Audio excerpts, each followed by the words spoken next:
guys, John V here from PhoneArena. Right now you're watching our in-depth video comparison between the Moto X and the Samsung Galaxy S4. Now, the Galaxy S4 has been reigning supreme for quite some time. The new entrant to the space is, of course, the Moto X, more simplified Android experience versus the insane amount of features you get with the Galaxy S4. We're going to stack up these two devices and see exactly how they cater to the individual. Looking at it too, it's really hard to say which one we like in terms of design. There's just many things we like about both. The Galaxy S4 has that really thin profile. Both are plastic materials, but the Moto X really wins us over for its better in-the-hand feel. Just because of the contoured rear casing, it curves, it really hugs our hands perfectly. They're both even in terms of weight, but you could tell the difference in size. The Moto X easily fits into the Samsung Galaxy S4, so it is a lot easier to hold in the hand. And there's also the customizable aspect to the Moto X's design too, with the aid of Moto Maker, Motorola's online portal, where you can actually customize the color, the design pattern, the accents, and even put an etching on the device, something we don't have available with the Samsung Galaxy S4. There's no denying that the displays on both these handsets are sharp, but we like the Samsung Galaxy S4 just a little bit more, mainly because it's a larger display, higher resolution, and you have that cool air view feature. So on the Moto X, it's a 4.7-inch 720p AMOLED display versus the larger 5-inch 1080p Super AMOLED display of the Galaxy S4. So on paper, the Galaxy S4 has it in terms of pixel density, but honestly, when you're looking at both handsets from a normal viewing distance, you're hardly going to notice the difference in which one is superior in that aspect. But when we look at very close, we definitely notice that there's a little bit more clarity with the Galaxy S4's display. Beyond that, they both have the same saturated color reproduction. It gives both handsets that glow, nice glow, that showroom wow factor. On top of that, great viewing angles on both, and outdoor visibility remains the same on the two.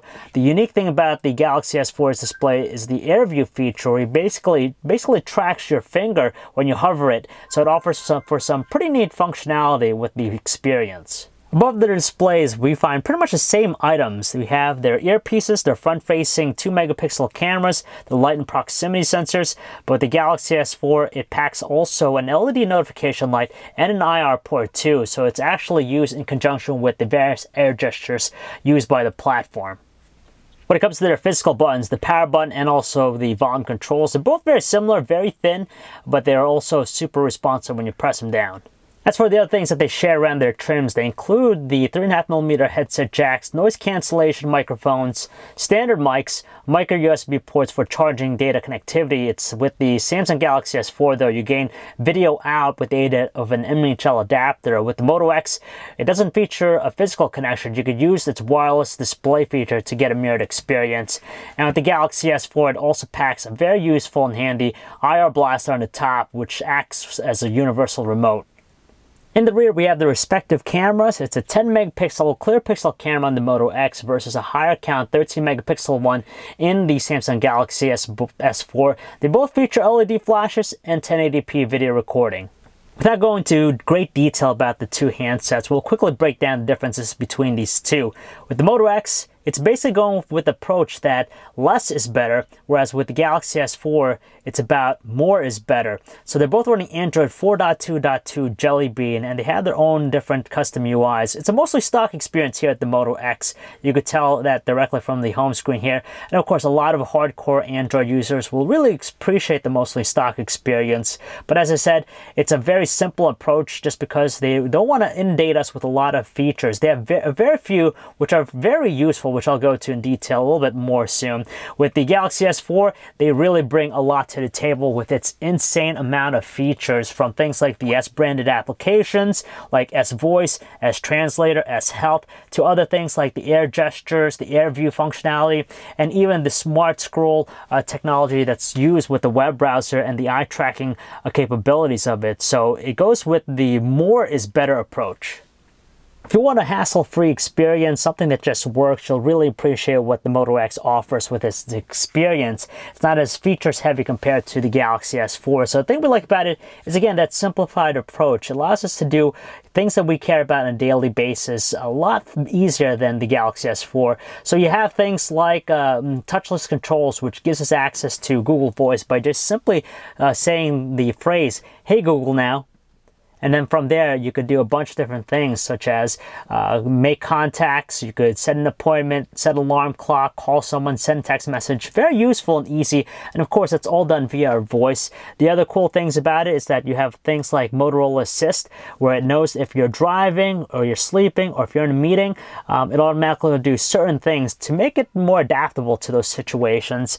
And finally, you have also the active display, which is a neat tool just because it doesn't consume as much battery power when it comes to notifications. So when you flip over the device or slip it out of your pocket, it's going to give us very pertinent notifications directly from the lock screen.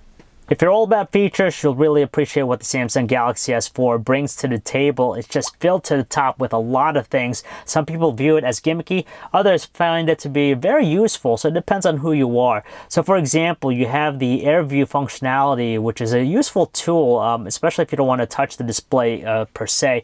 So basically, just hover your finger over the display, you're going to get some quick preview on certain things, which is great. And it works in other things like the calendar, your text messages, so you just hover your finger, it's going to give you some relevant information. Another thing is the air gestures found with the experience. So basically, instead of having to scroll with your finger, you could use these gestures to scroll up and down in the web browser. And also works in other things like the gallery. So if you're just swiping through a bunch of photos, instead of touching the display, let's say if you're washing dishes, you could quickly swipe through a bunch of different stuff like that. Seeing that it has the larger display, we find the keyboard layout on the Samsung Galaxy S4 to be a little bit more spacious than the Moto X, but luckily they both have the same level of responsiveness, so keeping up with that rate is not a problem. With the Galaxy S4, we definitely appreciate the dedicated row for numbers and quick access to some of the punctuations directly from the main layout. You can't go wrong surfing the web on both devices just because there's a lot to like. First of all, you get 4G LTE connectivity on both, so really fast data speeds. You have also some tight navigational controls, so kinetic scrolling and pinch zooming are silky smooth, but you get a little bit more functionality with the Samsung Galaxy S4. Of course, you have the air gestures, which you could use to actually scroll up and down. If you do a left and right, you could actually just move between open tabs. And of course, there's also the eye tracking feature with the browser, so you could scroll basically by using your eyes. Both smartphones are naturally preloaded with the Google Play Music application, but in addition, you could always use the TouchWiz music player if you prefer on the Galaxy S4, but would probably stick with the Google Play Music application. As far as the audio quality from their speakers, we'll hand it to the Moto X. It definitely delivers the more commanding presence with its tones, especially the loudest volume setting. Both handsets are more than equipped to playing high-definition videos, and they also support the same video codecs out of the box, so no problem with that. The Galaxy S4 seems to be the more ideal device to go to when it comes to watching videos, just because it has that larger display, which some people will appreciate. But on top of that, you have also some nifty features. Using the Air View functionality, you could actually hover over the display to preview the timeline, and you also have pop-up play, which is very useful if you're trying to multitask.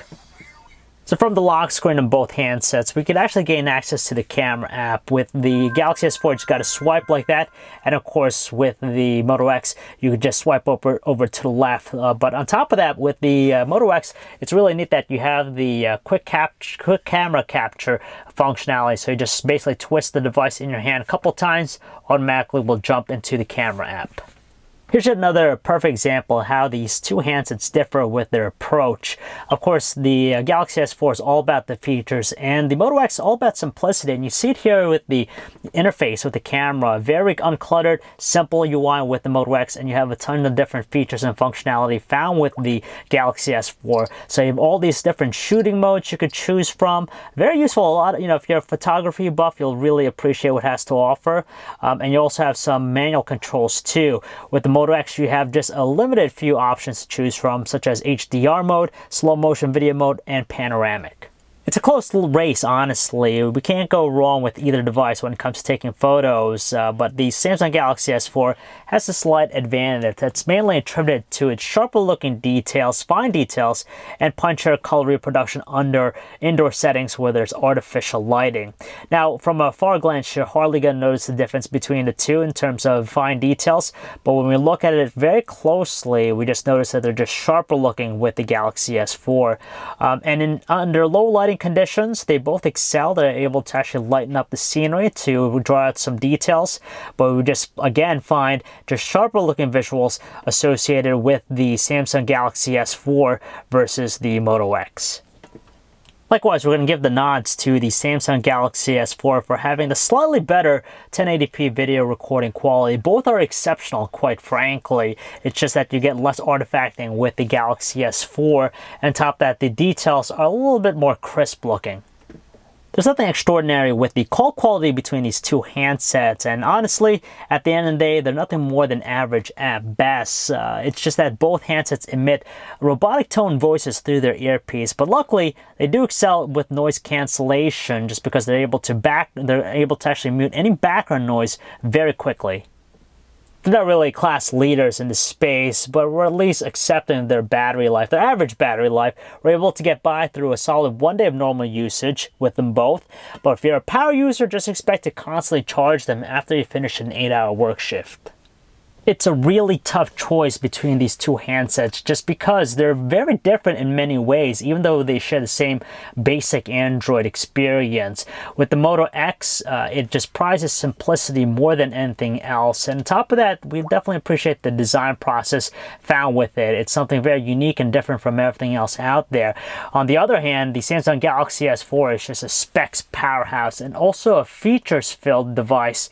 So if you're all about complexity, getting a lot of features, most bang for the buck, the Galaxy S4 proves its worth. So it just varies on what you want. Both handsets will work at the end of the day. It's whether or not you prefer the more simplified approach of Motorola's take, or if you want more of the complexity and the feature set found with Samsung's TouchWiz Nature UX experience. So if you want to learn more about both handsets, guys, you could check out our website, PhoneArena.com. This is John V. Thanks for watching.